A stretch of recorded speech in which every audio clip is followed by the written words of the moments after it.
Ang mabuting balita mula sa langit sa araw na ito.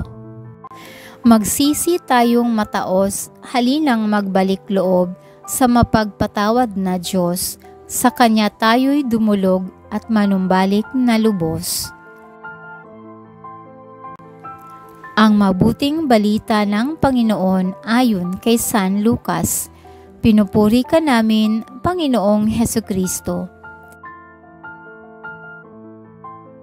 Noong panahong iyon, samantalang dumaragsa ang mga tao, sinabi ni Jesus, "Napakasama ng lahing ito."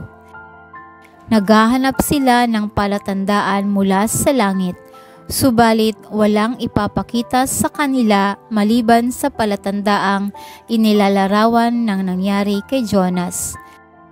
Kung paanong naging isang palatandaan si Jonas sa mga taga Ninive, gayon din naman magiging isang palatandaan sa lahing ito ang Anak ng Tao. Sa araw ng paghuhukom, titindig ang reyna ng Timog laban sa lahing ito at sila'y hahatulan niya ng kaparusahan. Sapagkat nanggaling siya sa dulo ng daigdig upang pakinggan ang karunungan ni Solomon. Ngunit higit na dihamak kay Solomon ang naririto.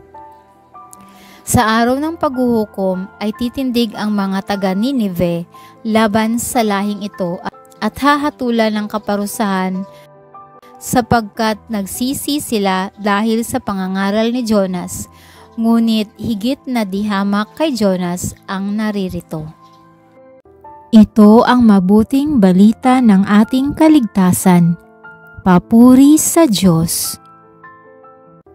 Maraming salamat po sa inyong tulong na maipalaganap ang mabuting balita ng Poong Jesus sa lahat ng mga Pilipino sa buong mundo. Pagpalain nawa tayong lahat.